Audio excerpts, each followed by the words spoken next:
सभी को good evening. कैसे हैं आप लोग, बताइए कैसे हैं आप लोग। और सभी को वेरी वेरी गुड इवनिंग। कल क्लास नहीं हुई थी, क्यों नहीं हुई थी मैंने आप सभी लोगों को बता दिया था। और मैं देख रहा हूँ बहुत सारे बच्चे ऐसे हैं जो डेली क्लास में नहीं आ रहे हैं। मेरे पास अटेंडेंस लग जाता है, मैं किसी दिन अटेंडेंस का फोटो भेज दूँ, डाल दूंगा ग्रुप में ना। ठीक है, देखो स्वास्थ्य स्याही लग गया हाथ में। ठीक है, तो चलें स्टार्ट किया जाए। हाँ या ना, तैयार हो सभी लोग। अच्छा ये बता देना, ईमानदारी से बताना, मां सरस्वती का फोटो हो सामने तो फोटो पे हाथ रख के बताना ईमानदारी से। कितने लोग हमारे साथ साथ तैयार करते हुए चल रहे हैं, और जितने लोग नए जुड़े थे आज, कितने लोग कंप्लीट कर चुके हैं जितना पढ़ाया गया था, ये बताना सभी लोग ईमानदारी से। ईमानदारी से बताना, मैं जानना चाहता हूं।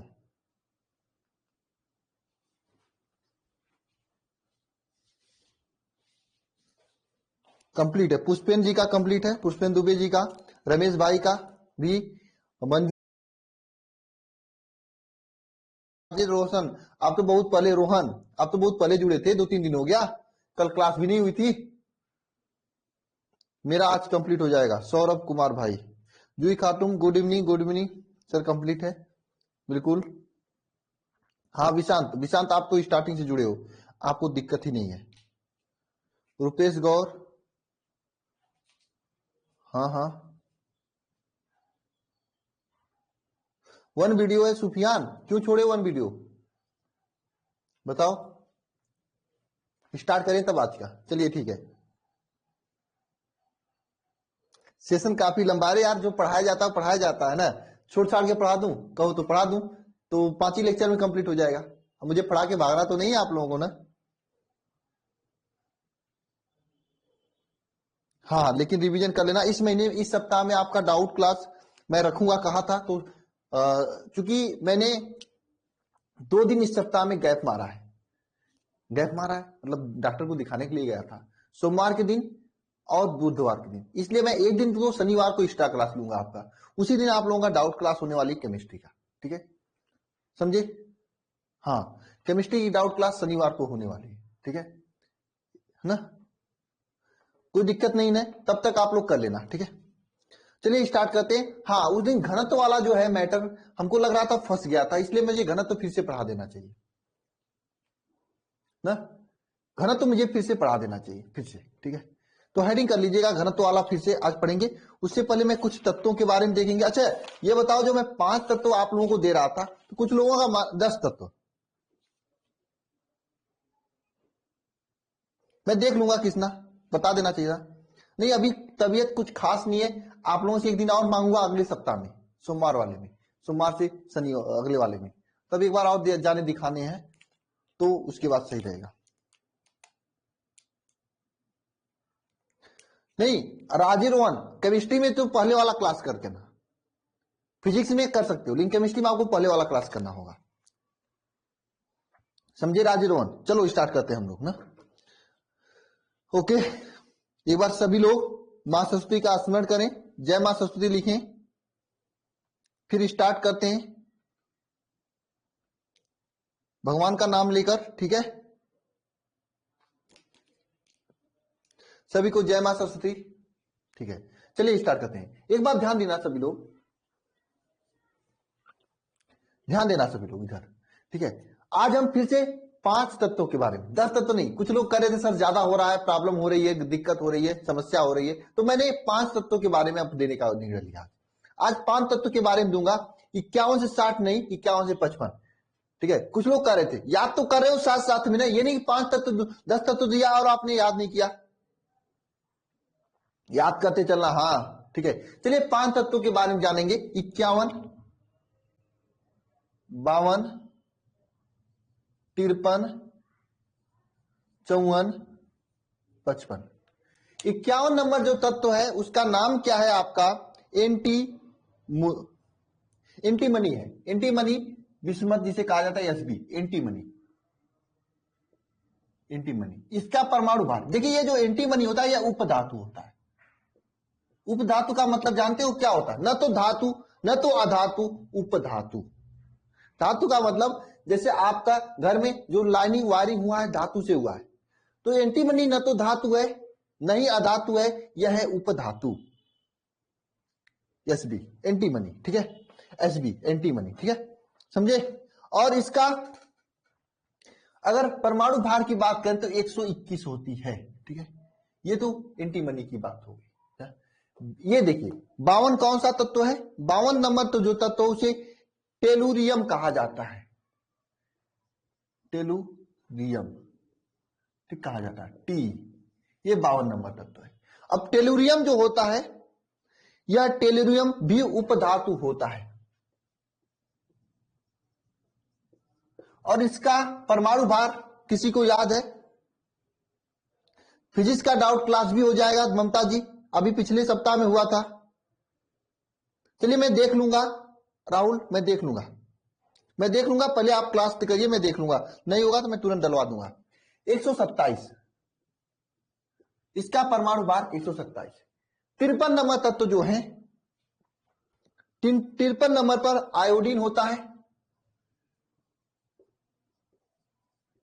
आयोडीन सही लिखा ना? आयोडीन इसी तरह से लिखा जाता है ना आयोडीन। नमक, जिसे नमक कहते हो, नमक नहीं, नमक तो NaCl होता है भाई, केमिस्ट्री पढ़ रहे हो, गंवार थोड़ी नो आप लोग। नमक NaCl का, नमक में आयोडीन थोड़ा सा मात्रा पाया जाता है, सब नमक में नहीं पाया जाता है, ठीक है। आयोडीन होता है, आयोडीन क्या है? हैलोजन परिवार का तत्व है, हैलोजन परिवार का तत्व है। और इसका परमाणु भार कितना होता है आयोडीन का, बताइए? 126 है ना। 54 नंबर तत्व देखिए, 54 नंबर तत्व जेनान होता है और इसका Fe सिंबल होता है। यह एक अक्रिय तत्व है, अक्रिय धातु है। अक्रिय का मतलब यह किसी के साथ क्रिया नहीं करता है। अक्रिय का मतलब क्या हुआ? यह किसी के साथ कोई भी क्रिया नहीं करता है, समझे? सोनू केसरी लेट हो आप, मैं नहीं, ठीक है, मैं समय से था, मैं 4-5 मिनट था। यह जेनान अक्रिय धातु होता है और अक्रिय धातु होने के कारण इसका परमाणु भार 131 होती है। इसका परमाणु भार कितना होता है जेनान का? 131 होता है। नेक्स्ट होता है सीजियम CS, नेक्स्ट होता है सीजियम, सीजियम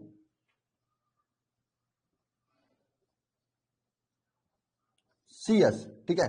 सीजियम CS यह क्षार धातु है, क्षार धातु। देखिए 2 प्रकार के धातु होते हैं, आप लोग पढ़े होंगे, एक होते हैं S ब्लॉक के तत्व, S1 ब्लॉक के तत्व, एक होते हैं S2 ब्लॉक के तत्व। जो S1 ब्लॉक के तत्व होते हैं इसे क्षार धातु कहा जाता है और जो S2 ब्लॉक के तत्व होते हैं उसे क्षारीय मृदा धातु कहा जाता है। एक बात ध्यान रखना, ये सब चीजें मैं आपको एक एक करके बताऊंगा। आज मैं एक्स्ट्रा बता दे रहा हूं, नहीं बताना चाहिए था, दिमाग में आया वैसे बता दिया, हालांकि मैं इन सभी चीजों को बताऊंगा, ठीक है। सीजियम का कितना होता है? 132 होता है। अब देखो भाई, इतना कोई मेहनत कर रहा है तत्वों को याद करा, जो कि आप लोगों को खुद से याद करके आना चाहिए केमिस्ट्री पढ़ने, फिर भी आप लोग अगर न कर पाओ तो मेरी गलती नहीं है, आप में गलती है। मैं अपनी तरफ से अपना बेस्ट दे रहा हूं, बेस्ट चीजें बता रहा हूं, आज सही तरीके से बता रहा हूं। एनसीईआरटी में देखेंगे तो आगे आप लोगों को मिल जाएगा वो क्या, संकुलन वाला। संकुलन पता था तो समझ में नहीं आता तुरंत, तो मैं अपने हिसाब से कस्टमाइज करके चैप्टर को पढ़ा रहा हूं। फिर भी अगर आप लोग न पढ़ो तो हम क्या कर सकते हैं।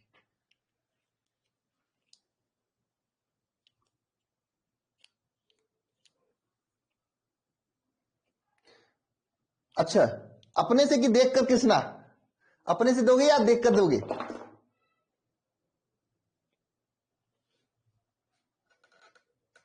एक 132 होता है भाई, क्यूट कर 132 होता है, ठीक है। चलें स्टार्ट करें इसके आगे। इन सभी तत्वों के याद हो चुके हैं आप लोगों को ना, फिर से देख लेना। 51 एंटीमनी, बिस्मथ, एंटीमनी Sb इसका धातु होता है, Sb इसका क्या सिंबल आपका Sb होता है और यह उपधातु होता है, इसका परमाणु भार 121 होता है। टेरिलियम T उपधातु होता है और इसका परमाणु भार कितना 127 होता है। आयोडीन आई हैलोजन वाले तत्व होते हैं, इसका परमाणु भार 126 होता है। जिनान Hc अक्रिय धातु होता है, इसका परमाणु भार 131 होता है। सीजियम सीएस ये क्षार धातु है और इसका परमाणु भार 132 होता है। ठीक है, चले आगे।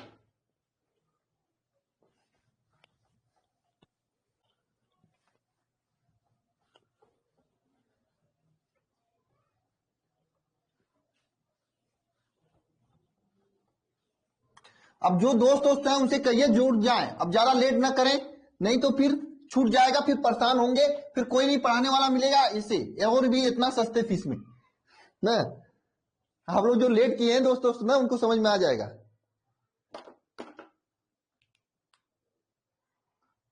सीरियम का 132 ही होती है, सीजियम का। ठीक है, चले आगे। देखिए क्या हुआ था लास्ट लेक्चर में, थोड़ा टेक्निकल इंटरनेट मेरे यहां से चला गया था अचानक, ठीक है ना, तो जिसकी वजह से आप लोगों की क्लास बीच में डिस्कनेक्ट हो गई थी। आप लोगों को पता है स्पष्ट रूप से ना।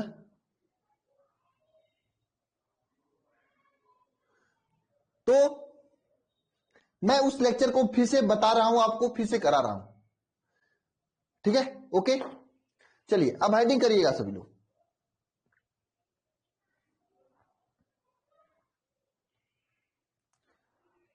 नेक्स्ट टॉपिक आप सभी लोग हेडिंग करिएगा, तत्वों के घनी क्रिस्टल का घनत्व। क्या हेडिंग करना है? तत्वों के घनीय क्रिस्टल का घनत्व। तत्वों के घनी क्रिस्टल का घनत्व, किसका घनत्व? तत्वों के घनी क्रिस्टल का घनत्व। इसके बारे में मैंने आपको बताया था। अगर कोई भी एक सेल ले लेता हूं, एक कोशिका ले लेता हूं, ये है आपकी, यह एक कोशिका है जिसकी लंबाई ये है। तो ध्यान से समझना सभी लोग, जिसकी सेल की लंबाई ये है। अगर इसका घनत्व ज्ञात करना है तो हम लोग कैसे ज्ञात करेंगे? यह जानने से पहले आपको यह पता होना चाहिए कि घनत्व किसे कहा जाता है। घनत्व क्या होता है? घनत्व किसे कहा जाता है? क्या आप लोग जानते हो कि घनत्व किसे कहा जाता है? मास अपान वॉल्यूम। बहुत अच्छा, मास अपान वॉल्यूम। इसे आप हिंदी में लिखोगे द्रव्यमान बटे आयतन। क्योंकि यहां पे आपका ये क्रिस्टल है, एकक कोशिका है या फिर क्रिस्टल है, तो हम यहां पे एकक कोशिका का द्रव्यमान लेंगे और एकक कोशिका का आयतन लेंगे। तो यहां पे लिखेंगे एकक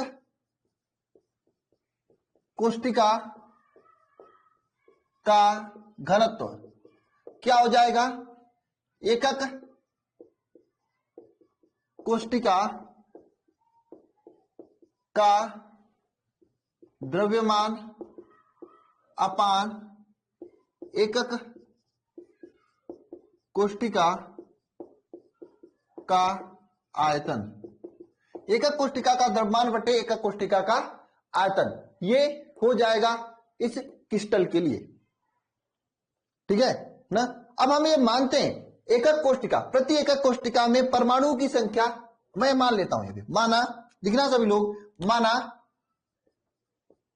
एकक कोशिका की लंबाई क्या है? ए है। एकक कोशिका की लंबाई क्या है? ए है। यह एकक कोशिका है, इसकी लंबाई ए है, सभी सेल की लंबाई ए है। ठीक है, एकक कोशिका की लंबाई ए है। प्रति एकक कोशिका में परमाणुओं की संख्या, प्रति एकक कोशिका में परमाणु की संख्या कितना है? जेड है। एक बात ध्यान रखना, यह जानने से पहले, घनत्व जानने से पहले मैं सभी से बता देना चाहता हूं कि घनत्व से क्वेश्चन कैसे पूछा जाता है। देखिए घनत्व से न्यूमेरिकल क्वेश्चन पूछा जाता है। मैं दिखा देना चाहता हूं आपको क्वेश्चन कैसे पूछा जाता है। देखना एक बात सभी लोग, ये देखिए आपका इस तरह के क्वेश्चन पूछे जाते हैं। ये पूरा पीडीएफ स्टार्टिंग है ना, ये देखिए, ये आपका क्वेश्चन है, ये घनत्व पर ही आधारित क्वेश्चन है और ऐसे ही क्वेश्चन आपके एग्जाम में पूछे जाते हैं घनत्व निकालने के लिए। ठीक है, मैं सभी क्वेश्चन के बारे में आपसे आगे डिस्कस करूंगा। एक बात ध्यान रखना, इस टॉपिक से, घनत्व वाले टॉपिक से एग्जाम में निश्चित रूप से क्वेश्चन पूछा जाता है न्यूमेरिकल के रूप में। चैप्टर नंबर 1 से दो ही प्रकार के क्वेश्चन ज्यादा न्यूमेरिकल में पूछा जाता है। एक जो मैंने आपको बताया था स्टार्टिंग में, ए बी टू बी प्रकार का तत्व या ए बी, ऐसे जो फार्मूला नहीं निकल रहा था वो वाला पूछा जाता है, दूसरा घनत्व पर आधारित पूछा जाता है। इसके अलावा न्यूमेरिकल में कोई नहीं चीजें पूछी जाती है, यही दो ही टॉपिक पूछा जाता है। मुझे उम्मीद है कि अगर आप इसे अच्छे से देखे होंगे तो ये आपका तैयार हो गया होगा। अगर आप देखे होंगे तो बढ़िया से, ध्यान से, निश्चित रूप से तैयार हो गया होगा। लेकिन बदमाशी किए होंगे तो नहीं हुआ होगा। तो अगर नहीं किए हैं तो देख लेना एक बार स्टार्टिंग से आप लोग, ठीक है ना। आपको ऐसे क्वेश्चन लगाने आना चाहिए। ये क्वेश्चन न केवल आपके बोर्ड एग्जाम में पूछा जाता है, आपके कॉम्पिटिटिव एग्जाम में भी बहुत ही अच्छे से पूछा जाता है, धड़ल्ले के साथ में। जो भी आपके एग्जाम होते हैं, आईआईटी नीट में भी पूछा जाता है। अगर सीयूसीईटी या बीएचयू बीएससी या कोई भी मतलब सीयूसीईटी का एग्जाम देते हैं ग्रेजुएशन करने के लिए, उसमें भी बहुत अच्छे से पूछा जाता है। ठीक है, तो चलिए इसके आगे चलते हैं। तो एक प्रति एकक कोष्ठिका में जो परमाणु की संख्या है, यहां पे हमने जेड माना, ठीक है ना। अब तत्व का परमाणु भार, तत्व का परमाणु भार या फिर अणु भार यम से निरूपित करते हैं। तत्व का अणु भार क्या है, किससे निरूपित करते हैं, स्मॉल यम, कैपिटल यम से प्रदर्शित करते हैं। माना एक कोष्ठिका जिसकी सेल की लंबाई ये है और प्रति एकक कोष्ठिका में परमाणु संख्या जेड है और तत्व का अणु भार यम है से प्रदर्शित कर रहे हैं। तो घनत्व बराबर होगा क्या, घनत्व डी इज इक्वल टू होता है Z M upon a cube N A, Z M upon a cube N A. ये फार्मूला आपको याद रखना है और यही फार्मूला आपको हेल्प करेगा निकालने में घनत्व का मान। जहां पर आपका जेड तो आपको पता है क्या है, प्रति एकक कोष्ठिका में परमाणुओं की संख्या, ये तो जेड है। तत्व का अणु भार यम है और ए क्या है, ये क्या है बताइए, ये क्या है आपका, ये एकक कोष्ठिका की भुजा की कोण की लंबाई। और ए क्यूब क्यों लिया हूं, क्योंकि इसका आयतन लेते हैं, ये एकक कोष्ठिका का आयतन लेते हैं तो ए क्यूब हो जाएगा ना। एन ए क्या है आपका, एन ए आपका अवगाद्रो संख्या है, अवगाद्रो संख्या है। एन ए क्या है, अवगाद्रो संख्या है। एन ए को क्या कहते हैं हम लोग, अवगाद्रो संख्या कहते हैं। अवगाद्रो संख्या, इसका वैल्यू मैंने आप लोगों को बताया था। देखिए क्या बता रहे हैं ये अनुराग जी, 6.022 इंटू 10⁻23, 6.022 इंटू 10⁻23 इसकी वैल्यू होता है किसका, अवगाद्रो संख्या का। तो ये घनत्व का फार्मूला है, ZDM upon a cube N A. ये किसका फार्मूला है, घनत्व का फार्मूला है और इसी पर आधारित आपको क्वेश्चन बनते हैं ना। चलिए एक दो क्वेश्चन करके हम लोग देखते हैं, ठीक है। फिर से आइए इसको हम रब कर सकते हैं, चलिए कर देते हैं रब। अब एक बात ध्यान रखना, यह जेड का वैल्यू, ये जेड का वैल्यू आपको ध्यान रखनी होगी। अगर कोई कहीं भी कोई भी क्वेश्चन हो, वहां पर अगर जेड का वैल्यू अगर वह सिस्टम आपका बीसीसी बताया गया, क्वेश्चन में बताएगा कौन सा सिस्टम है, बीसीसी बताएगा, इसके लिए जेड का वैल्यू क्या होता है, 2 होता है। एचसीसी बताया गया तो इसके लिए 1 होता है। सीसीपी या फिर एचसीपी बताया गया तो इसके लिए क्या होता है, 4 होता है। या फिर एफसीसी, सीसीपी एचसीपी एफसीसी बताया जाए इसके लिए 4 होता है। अभी क्वेश्चन आएगा, चीजें स्पष्ट हो जाएंगी, आपको चीजें स्पष्ट हो जाएंगी, आपको परेशान होने की आवश्यकता नहीं होनी चाहिए। चले आगे चलते हैं।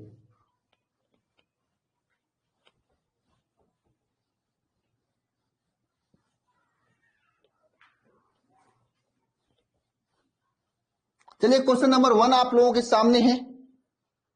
पहले ये वाला क्वेश्चन करिए आप लोग।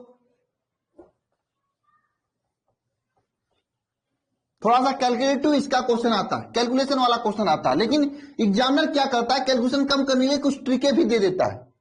अभी मैं आपको समझा देता हूं, बता देता हूं। क्वेश्चन को पढ़िए सभी लोग, एक बार क्वेश्चन को सभी लोग पढ़ेंगे अच्छे से और आंसर देने की कोशिश करेंगे, और इसके बाद क्वेश्चन नहीं पूछा जाएगा आप लोगों के एग्जाम में।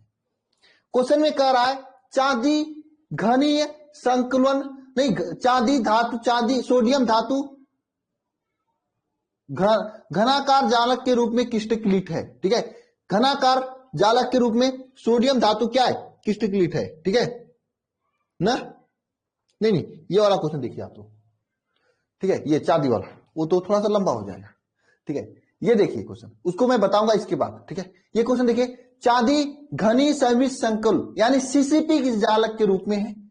सीसीपी का मतलब मैंने बताया था क्या होता है, वो बात अलग है। यह क्रिस्टल में एक्स किरणों से जांच किया जाता है तो सेल की लंबाई कितना निकलती, 408 पिकोमीटर। सेल की लंबाई का मतलब यह आपका ए का वैल्यू आया कितना, 408.5 पिकोमीटर, 408.5 पिकोमीटर। ये किसकी वैल्यू आया, ए का वैल्यू आया। ठीक है, इसको मैं थोड़ा सा नीचे कर देता हूं।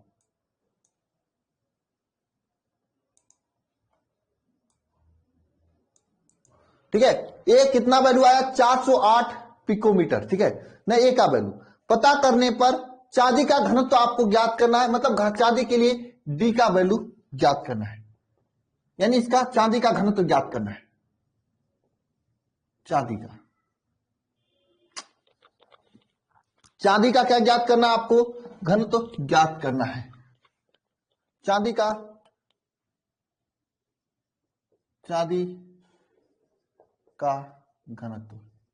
घनत्व ज्ञात करना है, चांदी का घनत्व ज्ञात करना है। ठीक है, यह आपको क्या करना है, ज्ञात करना है। ठीक है, चांदी का क्या ज्ञात करना है आपको, घनत्व ज्ञात करना है। भुजा की लंबाई दिया हुआ है, आप लोग जानते हो घनत्व D is equal to formula होता है जेडीएम अपान ए क्यूब, ये जानते हो। अब आपको यह पता होना चाहिए चांदी के लिए जो आपको दिया है इसमें जेड का वैल्यू क्या है। तो प्रश्नानुसार मैं ऐसे लिख ले रहा हूं ताकि आपको समझ में आए। प्रश्न में आपको स्पष्ट रूप से दिया कि चांदी सीसीपी के रूप में है। किसके रूप में, सीसीपी के रूप में है। अब सीसीपी के रूप का मतलब क्या हुआ कि मैंने आपको बताया, अगर एफसीसी होगा या सीसीपी होगा या फिर एचसीपी होगा, इसके लिए इसका वैल्यू कितना होता है, 4 होता है। बीसीसी के लिए 2, एचसीसी के लिए 1। किसका, जेड का वैल्यू स्पष्ट रूप से क्वेश्चन में दिया होगा। चांदी का कौन सा फॉर्म है, क्या क्वेश्चन में दिया होगा, एफसीसी है, बीसीसी, स्पष्ट रूप से दिया होता है। यह किसका वैल्यू हो गया। ठीक है, यह जेड का वैल्यू क्या हो जाएगा, 4। ठीक है ना। अब रही बात यम की वैल्यू, यम क्या है, चांदी का अणुभार। यम क्या है, चांदी का अणुभार। चांदी का अणुभार स्पष्ट रूप से क्वेश्चन में दिया हुआ है। मैंने आपको याद भी कराया है कितना होता है, 47 इसका परमाणु क्रमांक होता है और 107 आपका इसका अणुभार होता है। ठीक है, 107 ये चांदी का अणुभार हो गया ना? ये चांदी का अणुभार हो गया, ये चांदी का क्या हुआ, अणुभार हो गया। अब आपको क्या ज्ञात करना है, घनत्व। यहां पर आपको स्पष्ट रूप से देखिए, इसमें से जेड का वैल्यू आ गया, यम का वैल्यू आ गया, एन ए का वैल्यू आपको पता होना चाहिए स्पष्ट रूप से कि एन ए का वैल्यू क्या होता है, 6.0022 इंटू 10⁻23, यह एन ए का वैल्यू होता है। अब रही बात ये ए क्यूब का वैल्यू, ए क्यूब जो कि आयतन है, ए का वैल्यू यहां पे दिया हुआ है 408 इंटू 0.5 पिकोमीटर। आपको यह स्पष्ट पता होनी चाहिए, और पता होने वाली चीजें भी है कि जो ए है इसको मीटर में चेंज करोगे, मीटर में आओ इसको चेंज करोगे। ऊपर मैं लिख रहा हूं, देखो इसको मैं ऊपर लिख रहा हूं, इसको मीटर में चेंज करो, क्या 1 पिकोमीटर बराबर, लिख लेना सभी लोग याद करने के लिए, 1 पिकोमीटर बराबर कितना होता है, 10⁻⁻12 मीटर। ठीक है, 10⁻12 मीटर। चूंकि क्वेश्चन में आप देखोगे सेंटीमीटर में इसका हमेशा वैल्यू आता है, इसलिए इसे मीटर में चेंज, सेंटीमीटर में चेंज करेंगे तो हम इसे लिख सकते हैं 10⁻ 10 सेंटीमीटर। ठीक है, ये लिख सकते हैं कि नहीं लिख सकते? लिख सकते हैं। तो यहां से ए का वैल्यू हम लोग लिखेंगे 408.5 इंटू 10⁻⁻10 सेंटीमीटर। ठीक है, अब ये देखिए 10 - 10 है, इसको 2 अंक दशमलव यहां पे लेते जाएंगे तो 2 और यहां पे कम हो जाएगा, जैसे 4.08 इंटू 10⁻⁻8 सेंटीमीटर भी लिखा जा सकता है। तो मैं डायरेक्ट भी आप लिख सकते हो, बस आपकी प्रैक्टिस होनी चाहिए इसे लिखने की, कैलकुलेशन करने की, शायद आपके अंदर ये भावना होगा। ठीक है ना, ये आपका भावना होगा 4.08 इंटू 10⁻⁻8 सेंटीमीटर। ए इसका वैल्यू आएगा, किसका वैल्यू आएगा? ए का वैल्यू आएगा। आएगा कि नहीं आएगा ए का वैल्यू? ठीक है, अब देखो आपके पास सब चीजें आ गई हैं, अब आपको केवल फार्मूला में वैल्यू रखना है। देखो d is equal to formula में वैल्यू रखोगे, z का वैल्यू 4 गुणे m का वैल्यू कितना है 107 अपान a क्यूब। a का वैल्यू कितना है? a का वैल्यू है 4.08 इंटू 10⁻⁻8 की पावर 3। ठीक है, a क्यूब हो गया। n का वैल्यू कितना है? 6.022 इंटू 10⁻23। ये n का वैल्यू हो गया, यह n का वैल्यू हो गया। ठीक है, 107। ठीक है, ये अब इसे आप सॉल्व करोगे,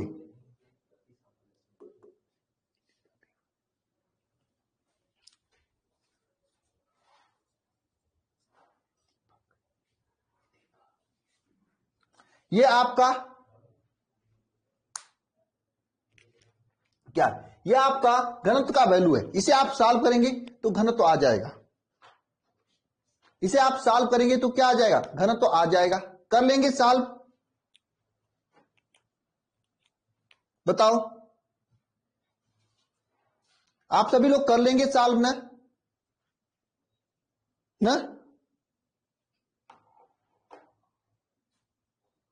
सॉल्व कर लीजिएगा आप लोग, सॉल्व इसे।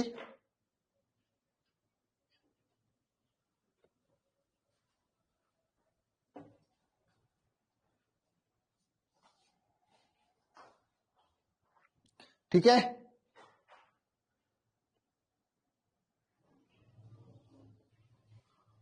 इसका आंसर अगर आप देखेंगे तो 10 पॉइंट समथिंग से आएगा, सेम 10.50 ग्राम प्रति सेंटीमीटर क्यूब आएगा।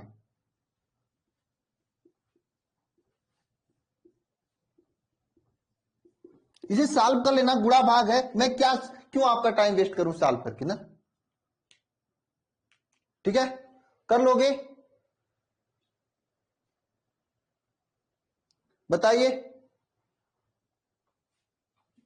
कोई डाउट तो नहीं आप लोगों को?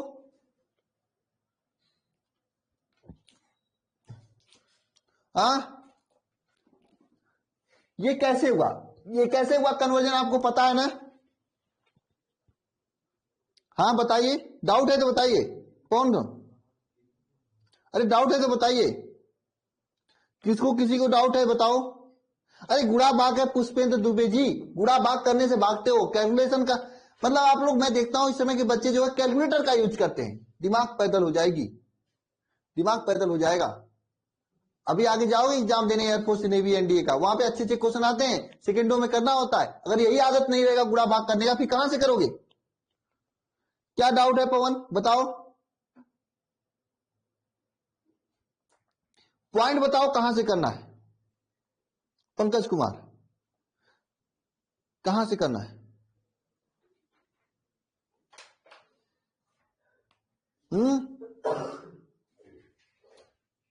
शुरू से करना है, यानी आपने क्लास में शुरू से नहीं आए, दोबारा मैं पढ़ा रहा हूं, इसको पहले भी मैं लेक्चर में करा चुका हूं।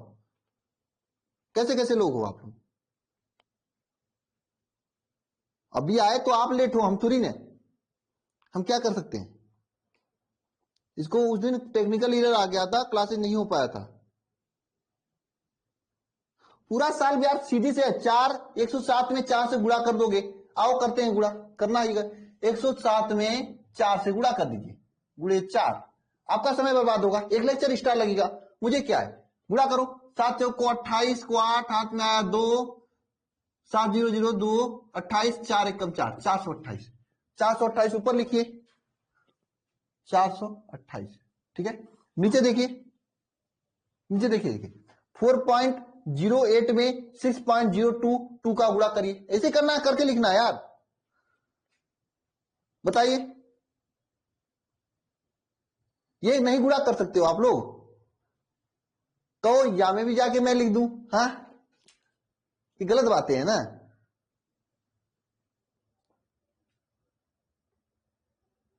कर लीजिएगा सभी लोग, गुणा भाग तो करना है।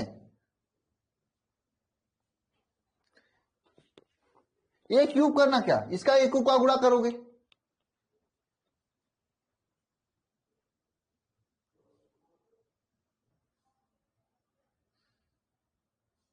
यही आएगा 10.50 ग्राम प्रति सेंटीमीटर क्यूब।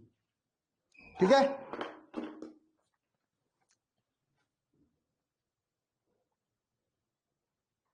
तो चलिए आगे चलते हैं। एक टाइप का और क्वेश्चन इससे बनता है, और देखिए क्योंकि इसमें कैलकुलेशन क्या, इसमें कैलकुलेशन बहुत हार्ड होता है, इसलिए एग्जामिनर दिमाग लगाकर क्वेश्चन पूछता है। ये वाला देखिए, इस तरह का क्वेश्चन पूछता है एग्जामिनर। इसमें क्या करता है, आपको घनत्व तो दे दिया होता है, बस आपको देखता है एग्जामिनर ए जेड एम और डी का वैल्यू निकालने आता है कि नहीं आता है, या सीसी दिया तो उसका वैल्यू 4 जेड के लिए होगा, ये आपको पता है कि नहीं पता है, ये एग्जामिनर देखता है, और वैल्यू अपने आप दे देता है, इसका घनत्व ये है, सिद्ध करना होता है। तो आपको इसमें गुणा भाग करने की जरूरत नहीं, आप यहां तक सॉल्व करोगे और सीधे बता दोगे घनत्व इतना है। इस टाइप के क्वेश्चन पढ़िए, फिर समझ में आएगा आप लोगों को।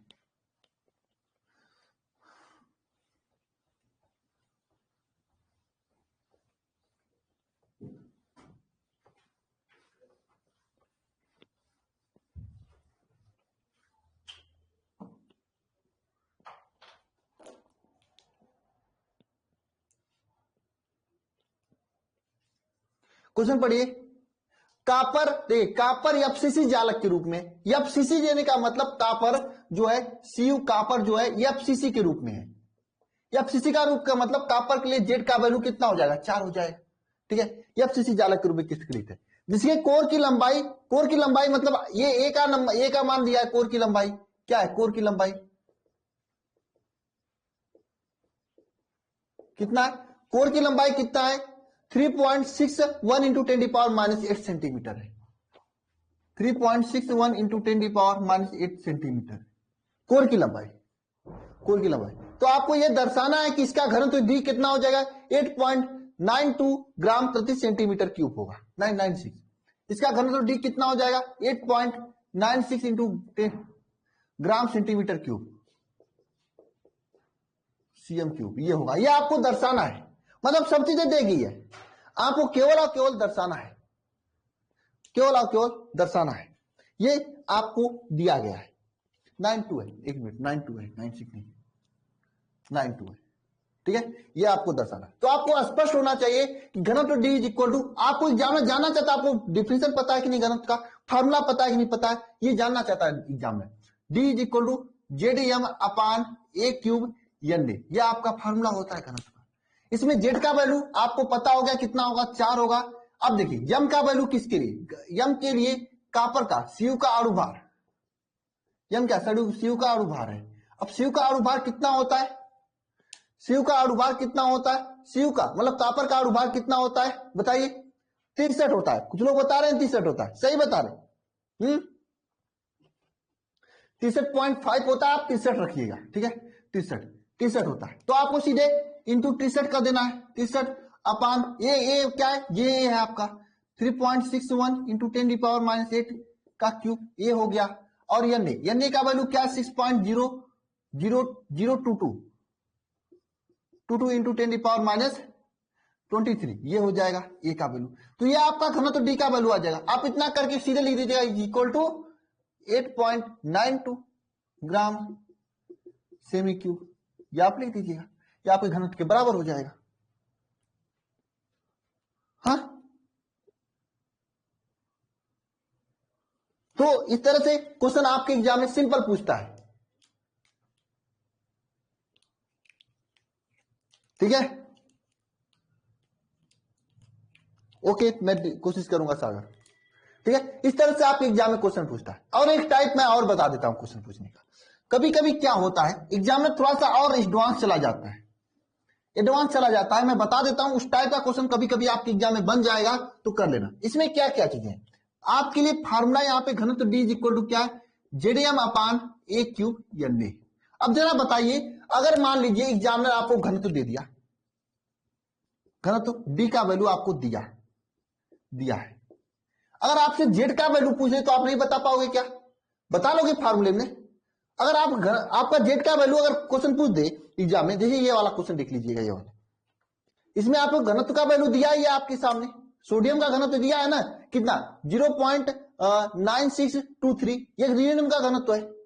ये सोडियम का घनत्व डी, सोडियम का घनत्व कितना है 0.923, क्या है यार घनत्व कितना है सोडियम का 9623, ये आपका ग्राम सेंटीमीटर माइनस क्यूब, ये आपका सोडियम का घनत्व है, ये तो सोडियम का घनत्व है, ये सोडियम का घनत्व डी है, आपको दिया है स्पष्ट रूप से, ठीक है, ये सोडियम का घनत्व है। और इसमें मास सोडियम है तो इसका आप लोग जानते हो सोडियम का अणुभार कितना होगा, Na का अणुभार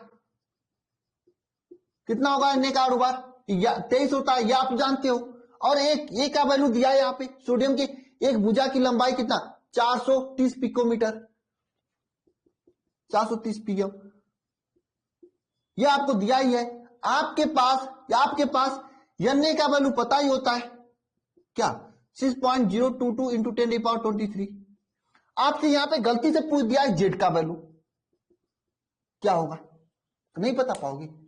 अरे इसी फार्मूले में वैल्यू रखना, जेड का वैल्यू निकाल देना आपको, हाँ नहीं कर पाओगे आप लोग ना। जेड बराबर 2 आएगा इस क्वेश्चन में। अब कभी कभी जेड बराबर 2 के पास आप नहीं रुकता है, जेड बराबर 2 तक नहीं रुकता, पूछता है किस प्रकार की एक कोष्टिका है, तो आप जानते हो जेड बराबर, अच्छा जेड बराबर 2 पॉइंट समथिंग से आ जाएगा तो आपको 2 ही लिखना है। कभी कभी क्या करता है एग्जामिनर, जेड बराबर 2 आने के बाद भी नहीं रुक सकता है, वो पूछा ये किस प्रकार का क्रिस्टल है, तो आप ध्यान रखना अगर जेड का वैल्यू 1 आ जाए तो सीसी होगा, मैंने आपको बताया था। जेड का वैल्यू 2 आ जाए तो बीसीसी होगा, जेड का वैल्यू 4 आ जाए तो सीसीपी हो सकता है, एचसीपी हो सकता है, या एफसीसी हो सकता है, कुछ भी हो सकता है, ये तो आपके ऊपर डिपेंड करता है। अब छोड़िए अच्छे से, यहां तक नहीं। अब देखिए टाइप देखिए एग्जामिनर का, दिमाग देखिए एग्जामिनर का, कभी कभी क्या करता है ये जेड का वैल्यू भी दे देता है, आपसे ये यम का वैल्यू पूछ लेता है, यम ही छोड़िए यम के वैल्यू के साथ पूछा ये कौन सा तत्व है ये भी पूछ लेता है।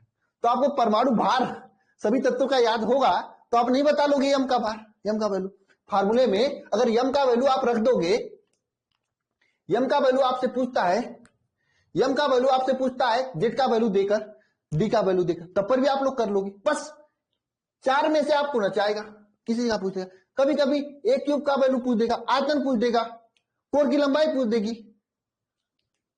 कर लोगे ना आप लोग?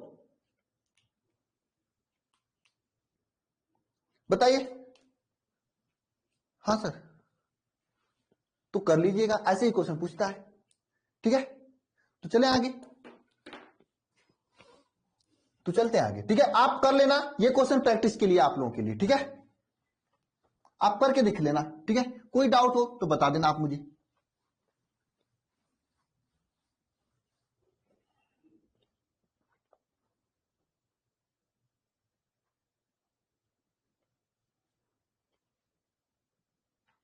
नेक्स्ट क्वेश्चन देखिए यहां पर आपका एक इस तरह से भी क्वेश्चन पूछता है आपसे, परमाणु त्रिज्या भी पूछ देता है, यहां पे तो नेक्स्ट ए लेवल तक जाएगा, और मैं इतना गारंटी लेता हूं ऐसा क्वेश्चन आपके एग्जाम में पूछा ही नहीं जाएगा। फिर भी मैं करा देता हूं भाई, दिमाग ही है, जितना क्वेश्चन करोगे जितना पढ़ोगे उतना बढ़ेगा, नहीं करोगे नहीं पढ़ाई करोगे दिमाग कम होगा। हाँ इनमें नियोबियम दिया है, नियोबियम दिया, नियोबियम का क्रिस्टलीकृत है, अंतर केंद्रित है, इसमें इसका घनत्व दे दिया है, तो परमाणु द्रव्यमान भी इसका दिया हुआ है, ठीक है 93U। ये परमाणु त्रिज्या ज्ञात करना है। केंद्रीय घनी संरचना में इसका मतलब क्या है, सीसीपी में है किसमें है बताइए? ये नहीं कर पाओगे, मैं करा देता हूं। अब लेट हो गए विशाल मई, आपको मैंने बताया 6 बजे का समय है, हम क्या कर सकते हैं, ये ऑफलाइन कोचिंग नहीं है, कि आप लेट हो गए तो हम आपको मार सकते हैं। हाँ, ये तो है आपके लिए, लेट हो गए कल पढ़ाई कर लेना, लेक्चर मिल जाएगा आपको। अरे घनी, केंद्रीय घनी संरचना, इसका मतलब क्या होता है? इसका मतलब बीसीसी होता है।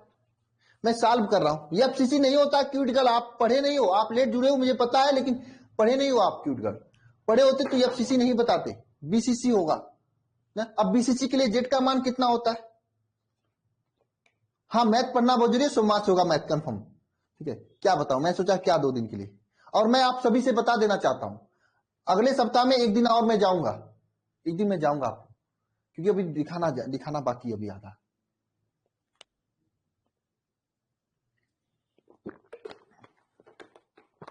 कोई दिक्कत नहीं होनी चाहिए, मैं सैटरडे को क्लास ले लूंगा, 2 क्लास मैं आपका एक्स्ट्रा ले लूंगा, टेंशन नहीं लेना है।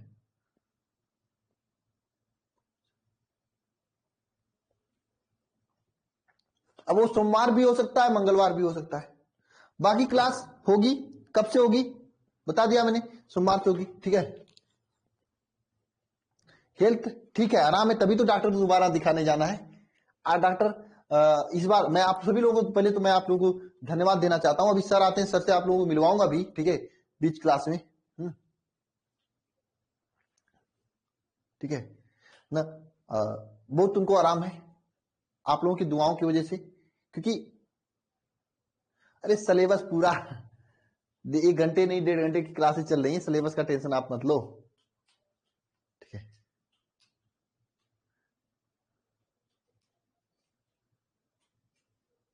चलिए इसको करते हैं। इस क्वेश्चन में क्या नियोबियम है, नियोबियम क्रिस्टलीकृत अंत केंद्रित घनी संरचना में होता है। ठीक है, क्रिस्टलीकृत अंत घनी एक संरचना में क्या नियोबियम है?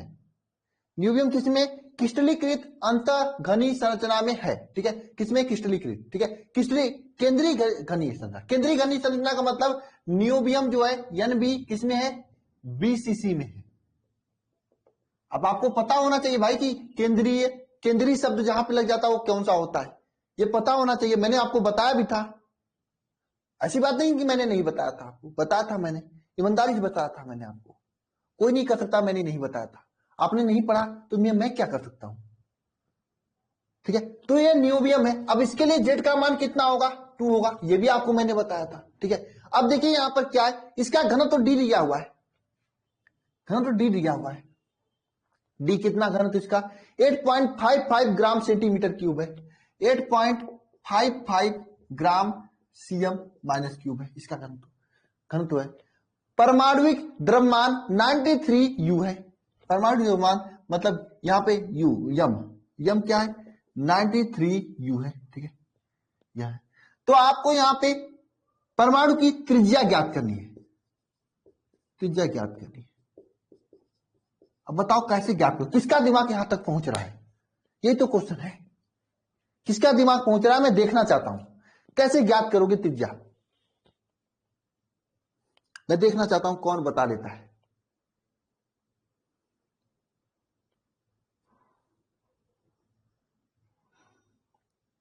सोचिए,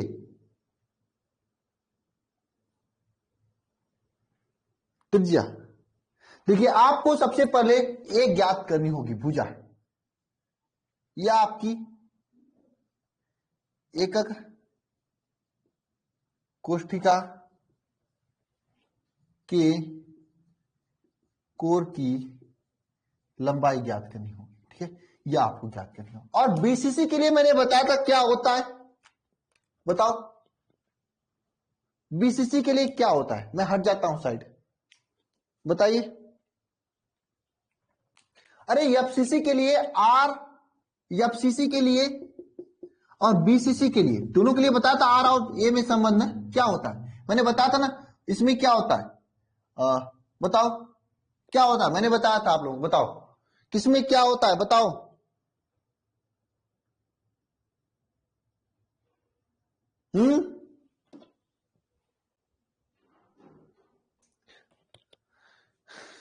√3/4 किसमें होता है?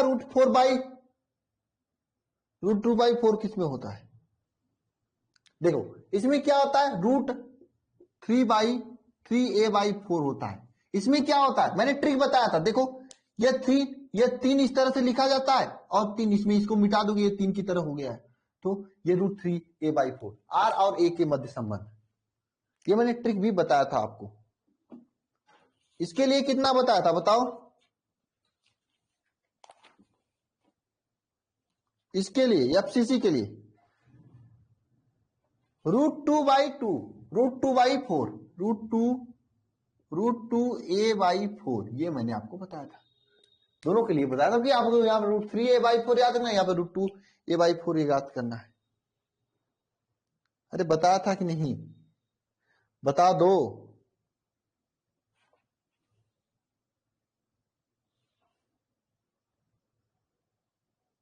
हम्म।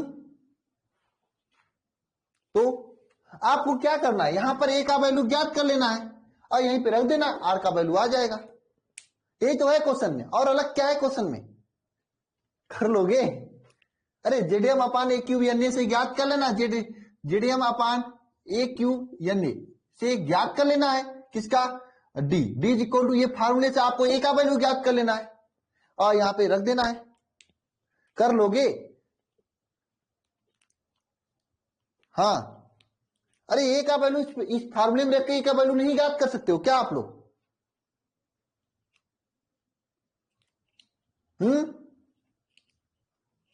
फिर ए का वैल्यू यहां पे नहीं रख सकते हो क्या? हाँ या ना?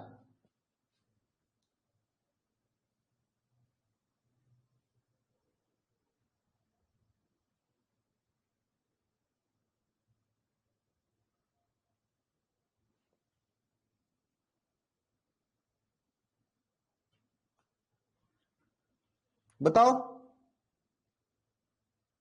बहुत ईजी है ना? नहीं कर पाओगे अंजलि? नहीं कर पाओगे? भाई अगर अगर हो जाएगा तो एक बार आप थम्स अप करके भेजिए, नहीं हो पाएगा तो थम्स अप का नीचे करके ऐसे करके भेजिए या फिर ऐसे करके भेजिए। बताइए।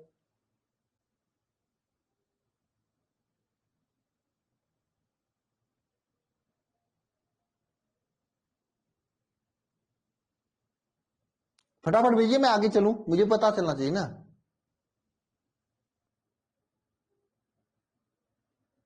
फटाफट भेजिए।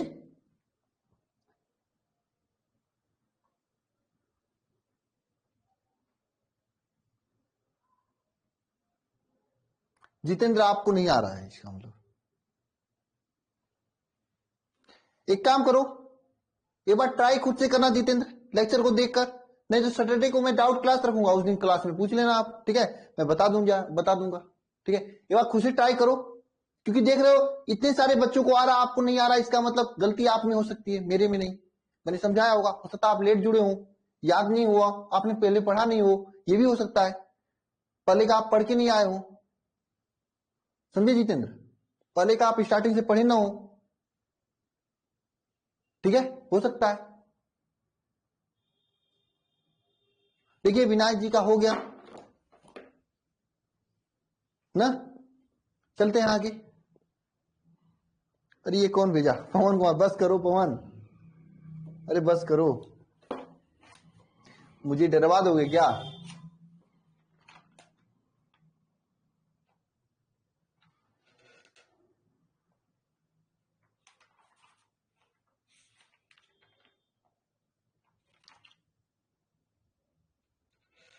और देखिए इसी तरह से और बहुत सारे क्वेश्चंस हैं, देखिए यह।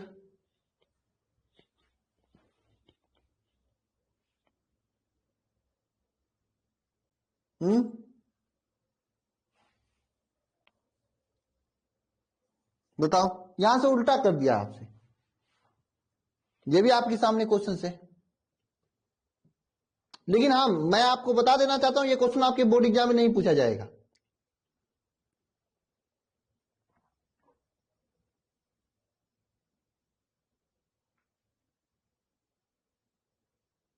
हम्म।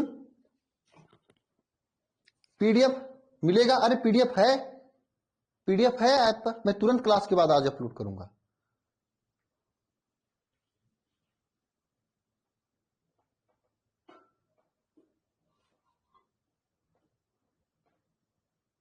हो जाएगा। सिंपल तो रखना है फार्मूले में। हाँ, आज का पीडीएफ तो मैं बहुत सारी चीजें सोच कर आया था पढ़ाने के लिए, लेकिन क्या करूं, उस दिन देखो ये सब देख रहे हो, ये सब क्रिस्टल दोष उसके बारे में बताने, ये सब क्वेश्चंस कराने के लिए लाया था। ये आप लोगों का दुर्भाग्य नहीं हो पाएगा, शुरुआत ही नहीं हो पाएगी। ठीक है, कर लोगे ये क्वेश्चन?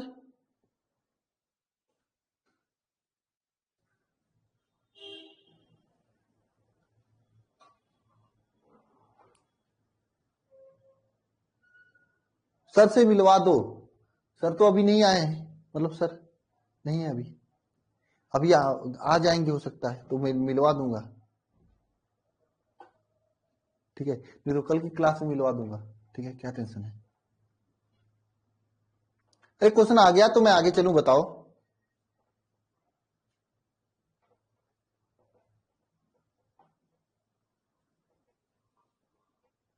मैं मिलवा दूंगा सर से, कोई बात नहीं।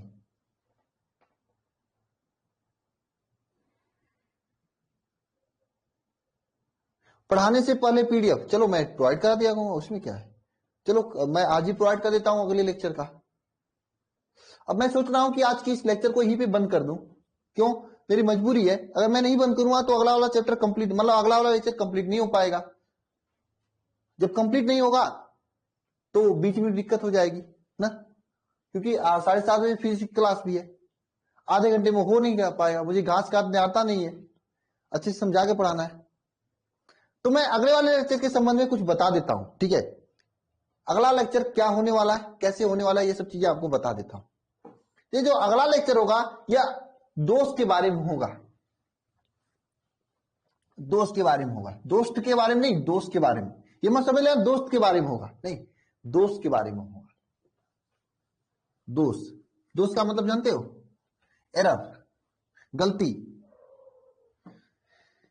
अगला लेक्चर दोस्त के बारे में होगा, दोस्त के बारे में नहीं, दोस्त के बारे में। ठीक है, दोस्त के बारे में का मतलब क्या हुआ? दोस्त का मतलब क्या हुआ? नहीं, रिक्तियां नहीं। हाँ, रिक्तियां मुझे पढ़ाना है, रिक्तियां पढ़ाना है, संकुलन क्षमता वाला पढ़ाना है, नहीं वो क्या है यार, निविड संकुल पढ़ाना है, मतलब वो जो गेंदा रखा जाता है वो लास्ट में पढ़ाऊंगा मैं इसी के बाद। ठीक है, 2-3 लेक्चर 4 लेक्चर और लगेंगे, चैप्टर कंप्लीट हो जाएगा। डिफेक्ट, हाँ हाँ, देखो त्रुटि अलग होती है, कमी अलग होती है, ये दोनों चीजें अलग होती हैं। ठीक है, देखो दोस्त के बारे में बताऊंगा। दोस्त का मतलब क्या है, जैसे आपके रूम में, आपके कॉलेज में कोई सेमिनार हो रहा है, कोई वेबिनार वगैरह हो रहा है, आप हॉल में बैठे हो। ठीक है, यहाँ पे यहाँ पे यहाँ पे यहाँ पे इस तरह से आप लोग बैठे हुए हो। एक नियम आता है कि एक लड़का और एक लड़की बैठेंगे। ठीक है, पहले यहां पर समझ लीजिए बॉयज बैठ गया, यहाँ पे गर्ल्स। कुछ लोग तो खुश हो गए होंगे, अरे सर ऐसा नियम रहता तो क्या ना।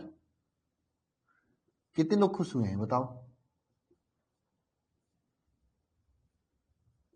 ये नियम आता है कि एक बॉयज एक गर्ल्स बैठेंगे, समझना ध्यान से। नहीं, सोमवार को चलेगी, सोमवार को चलेगी। ये कुछ लोग खुश हुए होंगे, मुझे पता है। ठीक है, ये बॉयज और गर्ल्स इस तरह से बैठना है। ठीक है, अब देखिए सबका भाई रोल नंबर है कि इस वाले, मान लीजिए इसी में से, मान लीजिए इसी में कोई मनीष को यहां पे बैठना है, अनुराग जी को यहां पे बैठना है, और मनीषा जी को यहां पे बैठना है। XYZ, आप अदरवाइज मत लेना। सबका सिस्टम बना हुआ है, किसको यहां पे बैठना है, किसको यहां पे बैठना है, मतलब किसको यहां बैठना है, किसको यहां बैठना है, रोल नंबर से बैठना है सबको, है ना।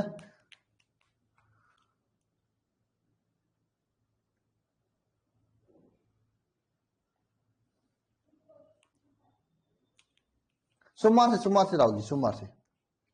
ठीक है, रोल नंबर से सबको बैठना है यहां पे। लेकिन क्या हुआ कि इस यह जो गर्ल है, मैं मुझे नहीं पता इस गर्ल को क्या समझ में आता है, इसको अच्छा नहीं लगता है ना, इसको अच्छा नहीं लगता है यहां बैठने। दो काम कर सकती है, जब इसको अच्छा नहीं लगता है यहां पे बैठना, तो यहां से उठकर बाहर चली जाएगी और यहां पे सीट खाली हो जाएगा। हो सकता है कोई बढ़िया गर्ल हो ना, कोई भी लड़की यहां से, इसको बैठना अच्छा नहीं लगता है, हो सकता है ये लड़का इसको परेशान कर रहा हो, कुछ कमेंटबाजी वगैरह कर रहा हो, जैसे इसमें से कुछ लोग होंगे ऐसे कमेंटबाजी करने वाले, मैं करना चाहता हूं, किसी को नहीं करना चाहिए, गलत चीजें होती हैं, होगा ऐसे, ठीक है। ये यहां से उठ के बेचारी चली जाती है, ठीक है, ठीक है ना।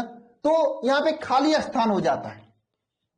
बहुत मजेदार लेक्चर है ये, और एग्जाम में पूछता भी, जब खाली स्थान हो जाता है तो इस प्रकार के दोष को हम लोग क्या कहते हैं, रिक्तिका, रिक्तिका दोष, इस तरह से कहते हैं। अब चूंकि एक बच्चा उठा है, मतलब एक ही उठे, इसलिए इसे कहते हैं बिंदु दोष। और ये रिक्तिका दोष या बिंदु दोष, बिंदु दोष कहते हैं, रिक्तिका दोष या बिंदु दोष कहते हैं। समझे, बहुत मजेदार चैप्टर है, मैं इसी तरह से समझाऊंगा आप लोगों को, टेंशन नहीं लेना है, ठीक है। अभी घनत्व से हम लोग बाहर निकलने वाले हैं, तो और आज मजा आएगा, ठीक है। चैप्टर का फेर होता है, फिर भी मैं कोशिश करता हूं अच्छे से पढ़ाने की, ठीक है, कोई बात नहीं, ठीक है। तो यहां से ये उठ के चला जाता है बाहर, और यहाँ पे खाली स्थान या रिक्ति स्थान हो जाते हैं, या बिंदु दोष कहा जाता है कि एक ही लोग उठे थे,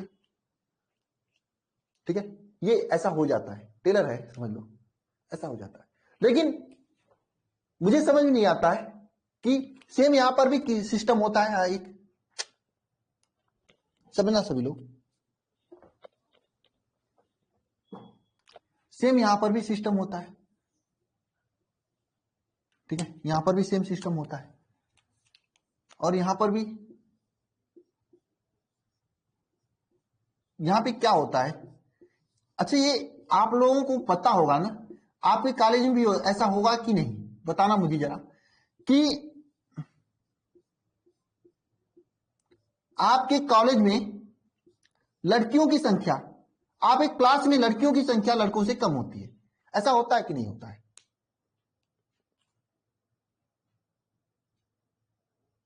अरे होगा, ज्यादा लोग उठेंगे तो भी मैं बताऊंगा क्यों होगा, कैसे होगा, सब चीजें बताऊंगा। ऐसा होता है, मुझे नहीं पता क्यों होता है। मुझे लगता है गर्ल्स को ये सोचना चाहिए कि उनको ज्यादा पढ़ना चाहिए, लड़कों की संख्या से अधिक हो जाना चाहिए ना। तो ध्यान देना, यहां पर भी क्या है, गर्ल्स बॉयज है, गर्ल्स है बॉयज है, नहीं, यहां पे क्या हुआ, दो लाइन बॉयज का बैठा हुआ है, कुछ लोग तो खुश है, यहां पे गर्ल्स बैठ गए, कुछ लोग खुश हो गए, वाह समय आ गया ना, और यहाँ पे गर्ल्स का बैठा हुआ है, ठीक है। यहां पे क्या करता है, किसको उठाऊं यहां से, यह लड़का जो है बदमाश होता है, यहां से उठता है और जाकर यही भी खाली जगह है ना गर्ल्स के बीच में बैठ जाता है। फिर बाकी टीचर आएंगे, इसकी दुलैया उलैया होगा, ये सब चीजें आप आगे का समझते रहना, ये आपके मैटर की बातें हैं,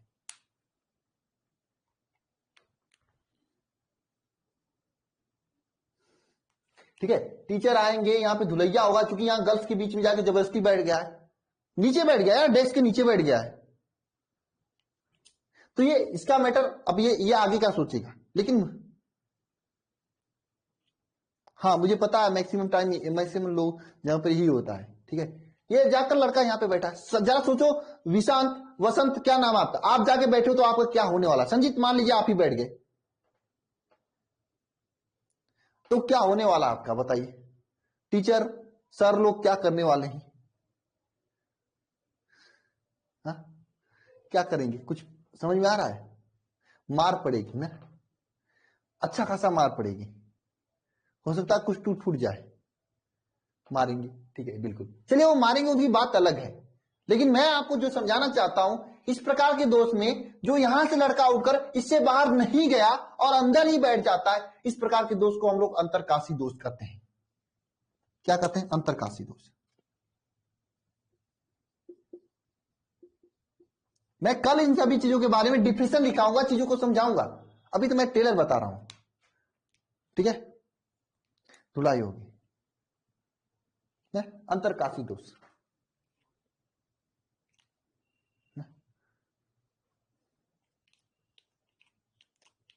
और ये भी एक प्रकार का बिंदु दोष है, क्योंकि एक ही लोग उठ के यहां पे गए हैं, ये भी एक प्रकार का बिंदु दोष है, ये भी एक प्रकार का बिंदु दोष है। एक चीज और, कुटाई नहीं कटाई होगी, समझे? कुटाई नहीं होगी ना, ठीक है। ये भी एक प्रकार का बिंदु दोष है, क्योंकि यहाँ पे एक लोग बैठ कर आ रहे हैं। सर ये बिंदु दोष क्या है, इसके अलावा कोई और दोष भी होती है क्या? ये सब चीजें मैं आपको आगे बताऊंगा कल के लेक्चर में। हालांकि मैं आज टेलर बता रहा हूं। फ्रैकल दोष आया था एग्जाम में ना ईसा प्रिया, मैंने तो बताया था इंपॉर्टेंट है, फ्रैकल दोष आया होगा। और ये आगे आप फ्रैकल दोष पढ़ोगे, उसमें भी यही होता है, उसमें भी यही होता है। उसमें आगे आप लोग फ्रैकल दोष पढ़ोगे तो उसमें यही चीज होता है। ठीक है, अभी आप यही समझना ये क्या होता है, ये आप लोगों को अच्छा समझ में आएगा। साटकी दोष भी आया था ना, ये आगे साटकी दोष में अकेले, इसमें केवल गर्ल गई ना, यहाँ पे बॉयज के साथ में जाती है गर्ल। ऐसे गंदे लड़कियों को हम लोग क्या करते हैं, कर सकते हैं, क्या ही कर सकते हैं बताइए ऐसे लोगों का। ठीक है, मैं आपको कुछ बात बताना चाहता हूं। मैं ये बिंदु दोष के अलावा मैं एक चीज समझाना चाहता हूं, उसके बाद क्लास को एंड करूंगा आज की, फिर उसके बाद नेक्स्ट क्लास में हम लोग डिस्कस करेंगे इसके बारे में। ऐसा हो जाता है, मान लीजिए ये बॉयज यहाँ पे ही बैठा है, अंतरकाशी दोष के बारे में छोड़िए, यहाँ पे भी बॉयज यहाँ पे बैठा है, ये सब लड़के थोड़ा बदमाश किस्म के होते हैं। ठीक है, ये सब लड़के कैसे होते हैं, थोड़ा बदमाश किस्म के होते हैं। तो ये लड़के क्या करते हैं कि पूरे के पूरे लड़के यहां से लाइन ही उठता है और आकर यहां पे बैठ जाता है खाली खाली जगह में। अब बताओ इनोवा क्या होगा, बताओ इन लोगों का क्या होने वाला है, बताओ। पूरी लाइन ही उठ के यहां पे चले जाते हैं। ऐसे दोष को हम लोग कहते हैं रेखीय दोष, रेखीय दोष। आपको रेखीय दोष के बारे में नहीं पढ़ना है, सिलेबस में नहीं है, नहीं आपके एग्जाम में पूछा जाता, नहीं आईआईटी में पूछा जाता, नहीं नीट में थोड़ा बड़ा पूछा जाता है। ठीक है, ये रेखीय दोष के बारे में आपको नहीं पढ़ना है, इसलिए मैं इस पे ज्यादा फोकस नहीं करूंगा। ये बिंदु दोष में एक ही लोग उठ के आएंगे, बाहर जाएंगे, अंदर होंगे, ये सब चीजें आगे होंगे, आपको पता होगा, है ना। रेखीय दोष के बारे में आपको नहीं पढ़ना है। अब इन लोगों का क्या होगा बताओ, पांचों लोगों का क्या होने वाला है। शायद ये पांचों लोगों को थाने उन्हें पुलिस के पास भेजना चाहिए, मुझे लग रहा है ना। और रेखीय दोष का मतलब डंडा एक रेखा टाइप का लेंगे लंबा से, अब पीटेंगे सुताकर, और क्या ना। ठीक है, समझे, ये रेखीय दोष होता होगा। यहाँ पे पहले कुटाई होगी ना। अब बिंदु दोष में ये लड़का उठकर लड़की के पास चला जाता है, नहीं लड़का उठकर लड़की के पास जाता है। हाँ, आप ऐसा भी आप अरेस्ट करवाओगी, वाह,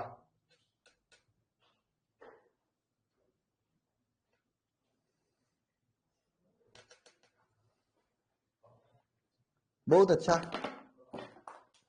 ठीक है,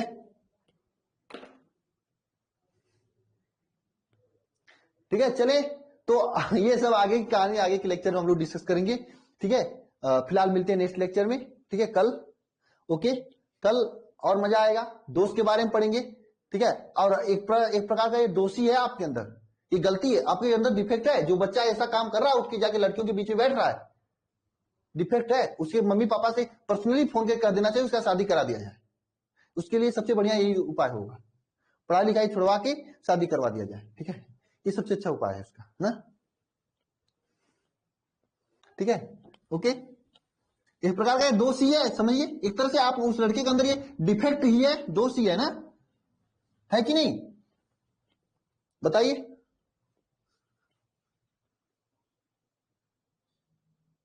ना, ओके, मिलते हैं नेक्स्ट लेक्चर में सभी से ना।